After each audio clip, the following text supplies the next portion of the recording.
Hello guys, मी आदिती आणि आपला आजचा जो व्लॉग आहे last round question and answer set 2चा आणि त्याच्यात तुम्हाला बघायला मिळेल वॉक आणि क्वेश्चन अँड आन्सर्स. सो हा व्लॉग पूर्ण बघा, तुम्हाला मजा येईल. त्यानंतर ज्याने ज्यांनी सबस्क्राईब केलं नाही माझ्या चॅनलला जाऊन पहिलं सबस्क्राईब करा. So let's go. आणि जजेस विनंती करतो की त्यांनी प्रश्न विचारायचा आहे.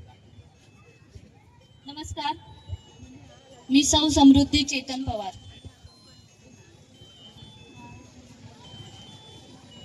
Hello, hello. तुमच्या मते फॅशन म्हणजे काय आहे? फॅशन म्हटलं की सौंदर्य आलंच.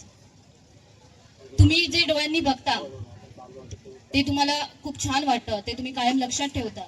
आणि आपण जे वेअर करतो, जे आपण दाखवतो, आपली मेहनत, आपला कॉन्फिडन्स सगळ्यांसमोर दाखवतो, ती या फॅशन मधून दिसते.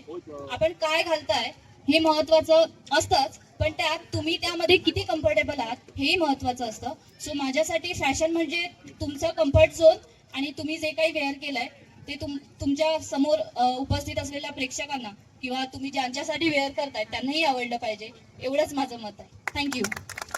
हो, अतिशय छान उत्तर दिलं आपण. Thank you so much. Contest number 12 यांनी समोर यायचं आहे. त्यांच्याकडे माईक देतोय आणि परीक्षक आपण यांना पण प्रश्न विचारूया. नाव? माझे नाव सेजल संजय सावंत. तू मॉडेलिंग हे क्षेत्र का निवडलेस? मी ॲक्च्युली फॅशन डिझायनिंग करते आणि फॅशन डिझायनिंगमध्ये मॉडेलिंग हे येतच आणि मॉडेल हे सगळ्यांनाच करायचं आहे, म्हणजे करावं लागेलच, कारण फॅशन डिझायनिंग हे असं क्षेत्र आहे की त्यांनी मॉडेलिंग हे आलंच पाहिजे, असं माझं म्हणणं आहे. थँक्यू.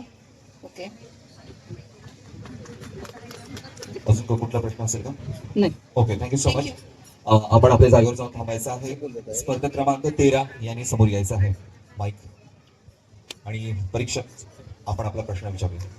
नमस्कार, मी आदिती प्रसाद पंडित. छत्रपती शिवाजी महाराजांच्या कार्यात महिलांची भूमिका महत्वाची होती, तर त्याबद्दल तुला काय वाटतं? मला वाटतं की त्यांच्या ज्या कार्यात महिलांची खरंच कारण की त्यांच्या ज्या आई जिजामाता यांनी सुद्धा त्यांना खूप लहानपणापासूनच खूप त्यांना असे धडे दिलेत की तू कमजोर नाहीस, तू चांगला आहेस, तुला राजा व्हायचंय पुढे, असे त्यांना धडे दिलेत, जे शिक्षणासाठी महिलांचे त्यांची पत्नी असेल सगळ्यांनी असे त्यांच्यात खूप मोठे असे वाटे आहेत. त्यामुळे मला असं वाटतं की त्यांच्या कार्यात स्त्रियांचा हा खूप मोठा वाटा आहे, कारण की त्यांच्या जे मावळे होते त्यांच्या बायका सुद्धा कधी कधी त्यांच्यासाठी कार्य करण्यासाठी त्या गनिम किंवा दुसऱ्या दुश्मनांच्या ह्याच्यात पण जायच्या आणि त्यांचं ते जे काय आहे कटकारस्थान ते उद्ध्वस्त करून यायचं. त्यामुळे मला असं वाटतं की स्त्रियांचं किंवा महिलांचं शिवाजी महाराजांच्या आयुष्यात खूप मोठं योगदान आहे. थँक्यू. Thank you so much. आपण खूप छान उत्तर दिलं. पुढील स्पर्धक क्रमांक 14 परीक्षक. नमस्कार, माझं नाव गीतांजली पाटील आहे. आपण सोशल मीडियाशी संबंधित आहात, तर आजच्या तरुणाईला सोशल मीडिया किती चांगला आणि किती वाईट आहे? जर आपण सोशल मीडियाचा वापर योग्य प्रकारे केला तर नक्कीच तो चांगला आहे, पण काही इन्फ्लुएन्सर असे आहेत की त्यांना भान नसतं की आपण काय करतो आहोत. आपण सोशल मीडिया यासाठी वापरलं पाहिजे की जी पुढची पिढी येते तिला त्याच्यातून चांगलाच संदेश मिळाला पाहिजे. जी आपली पुढची पिढी आहे त्या पुढच्या पिढीच्या प्रत्येकाच्या हातात मोबाईल्स आहेत आणि पॅरेंट्सच्या मागून सुद्धा जेव्हा ते अभ्यासासाठी मोबाईल वापरतात तेव्हा काही सोशल मीडियाच्या इन्फ्लुएन्सने मुलं चुकीच्या मार्गाला जातात. जर आपण सोशल मीडिया इन्फ्लुएन्सर स्वतःला म्हणवतो तर आपण त्या पात्रतेचं ठरणं गरजेचं आहे. आपल्या देशाचं भविष्य आपल्याच हातात आहे. पूर्वीची मुलं मोबाईल सोडून मैदानी खेळ खेळायचे, त्यांचा फ्रेंड सर्कल खूप कमी होता, पण आताच्या घडीला तसं नाहीये. आताच्या प्रत्येक घडीला नवीन नवीन ॲप्स येतात, त्याच्यातून नवीन नवीन प्रकार समोर येतात आणि मुलं चांगलं घेण्याचं काम करायचं सोडून त्या गोष्टी वाईट लगेच ॲब्झॉर्ब करतात असं आपल्याला दिसून येतं. आणि या सगळ्या सोशल मीडियाच्या वापरामुळे सध्याची मुलं सुद्धा खूप लवकर डिप्रेशनमध्ये जात आहेत. मुलांनी मोबाईल वापरणं हा प्रॉब्लेम नाहीये, पण जे मोबाईलवर स्वतःला सोशल मीडिया इन्फ्लुएन्सर किंवा कॉन्टेंट क्रिएटर म्हणून प्रेझेंट करतात त्यांनी त्या मुलांना आपण काय संदेश देतो हे बघणं खूप गरजेचं आहे, कारण हे सगळं पुढची पिढी जी आहे ती तुमच्या सोशल मीडिया आणि कॉन्टेंट क्रिएटरच्या हातातच आहे. थँक्यू. आणखीन एक प्रश्न. सिंधुदुर्गातील असे एक युट्यूबर आहे जिचे जे व्हिडिओज आहेत ते जगातल्या 40 देशांपेक्षा जास्त ठिकाणी बघितले जातात. असे कोण आहे? Sorry. Okay thank you. Okay thank you. Thank you so much. पुढील स्पर्धकांनी समोर यायचं आहे. आपण त्यांना सुद्धा प्रश्न विचारणार आहोत. परीक्षक, आपला प्रश्न. हॅलो मॅम, माझं नाव वासंत चंद्रशेखर मराठे आहे. ब्युटी विथ ब्रेन म्हणजे काय? ब्युटी विथ ब्रेन म्हणजे आपण जे डिझाईन तयार करतोय किंवा आपण जे वेअर करतोय, जे मेकअप वगैरे आपण करतोय, ते सगळं आपल्या ब्रेन मधून येत असतं. म्हणजे आपण कोणत्या कॉस्ट्युमवर कोणती हेअरस्टाईल, कोणता मेकअप वगैरे आपण वेअर करणार आहोत, ते आपण सगळं स्वतः डिझाईन करणार आहोत. ओके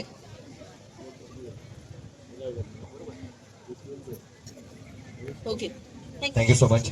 आपण समोर जाऊन थांबायचं आहे. पुढील स्पर्धक, चला यांना आपण आपण प्रश्न विचारूया. नमस्कार मॅडम, नमस्कार. नाव? माझं नाव प्रियांका अनिल लाड. जर आयुष्यात एखादी भूमिका निभावायची आहे, एका कर्तृत्वान महिलेची, तर ती कोण असेल आणि का निभावाल? आयुष्यात जर मला एखादी भूमिका घडवायची जर असेल तर मी माझ्या आईबाबांचं नाव कसं मोठं करेन हेच मी सर्वप्रथम बघेन की माझ्या करिअरमध्ये मी काय निवडलं आहे आणि मी त्या करिअरमध्ये कशी झोपून काम करते, कष्ट करते आणि मी माझ्या आईवडिलांचं नाव कसं मोठं करते हे एवढंच मी बघेन. मी असं विचारते की एखादी कर्तृत्वान स्त्री म्हणजे आता असणारी किंवा होऊन गेलेली, त्यातली कोणती तुम्ही निभावा?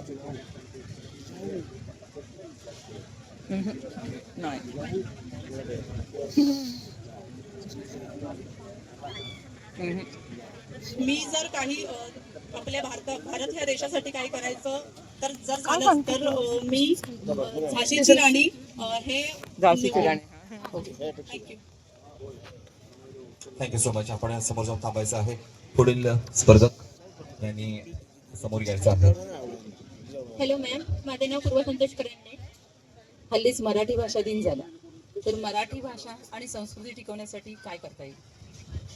मराठी भाषा टिकवण्यासाठी फक्त मराठी भाषा दिन साजरा करणं नाही तर मराठी आपण बोललंही पाहिजे. आपल्याला मराठीचा अभिमानही असला पाहिजे. मराठी संस्कृती जपली पाहिजे. जसं की आता आपण फॅशनमध्ये आपण हे जे ट्रेडिशनल राऊंड असं घेतला, जिथे सर्वांनी पारंपरिक ड्रेस घातले होते, जिथे त्यांनी प्रत्येकाची संस्कृती दाखवली होती, त्या संस्कृतीला सर्वांसमोर प्रेझेंट करण्याचा प्रयत्न केला होता की आपली संस्कृती ही किती सुंदर आहे. आणि अशाच प्रकारे म्हणजे सर्व गोष्टी ज्या आपल्या पारंपरिक गोष्टी आहेत त्या अजूनही चालू ठेवल्या पाहिजेत आपण. थँक्यू. Thank you so much. पुढील स्पर्धक, परीक्षक, आपला प्रश्न कृपया. नमस्कार, मी सौ पायल गौरव लोकरे. तुम्हाला मॉडेलिंग मध्ये यायचं आहे का? हां, यायचंय. तर त्यासाठी काय काय आवश्यक आहे? मॉडेलिंगमध्ये येण्यासाठी आपल्याला पहिला स्वतःचा कॉन्फिडन्स असला पाहिजे, पहिला स्वतःमध्ये. त्यानंतर आपल्याला बाहेरचं ज्ञान सुद्धा हवं आणि त्याचबरोबर आपल्याला सौंदर्य हवं. सौंदर्य असेल नसेल पण तरी स्वतःचा स्वाभिमान हवा. Okay thank you. Thank you so much. पुढील स्पर्धक क्रमांक 19.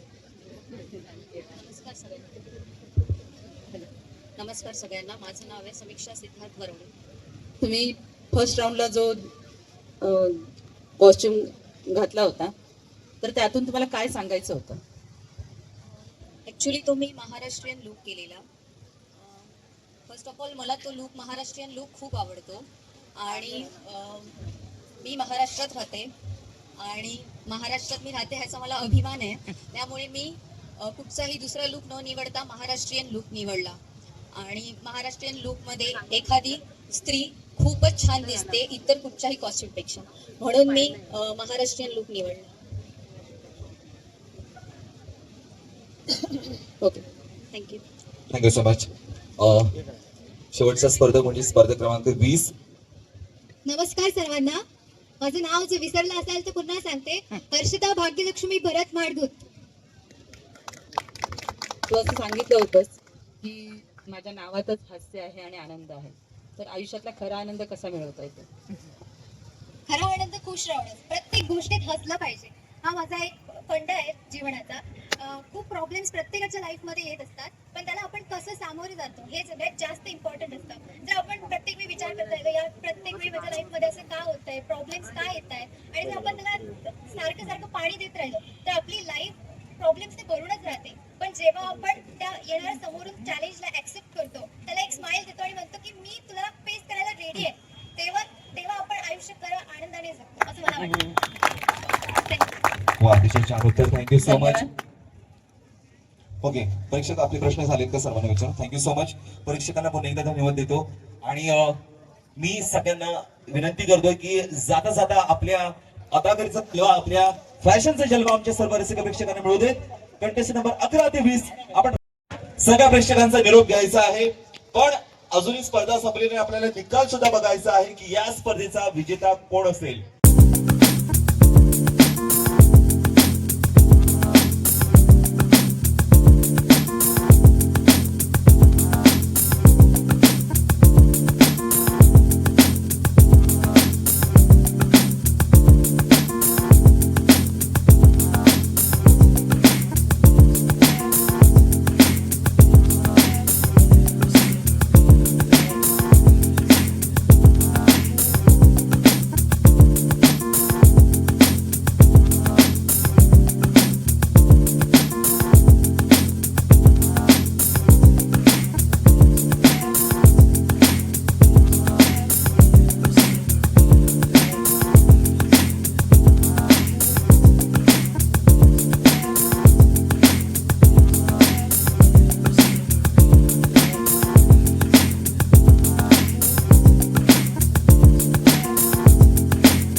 हॅलो गाईज, तर तुम्हाला आजचा ब्लॉग कसा वाटला? क्वेश्चन अँड आन्सरचा लास्ट राऊंड होता, लास्ट वॉक होता हा. तर त्यात जे आम्हाला क्वेश्चन विचारले ते कसे वाटले, कसे होते तेही सांगा. आणि त्याची आजच तुम्हाला सगळ्याची आवडली का हेही सांगा.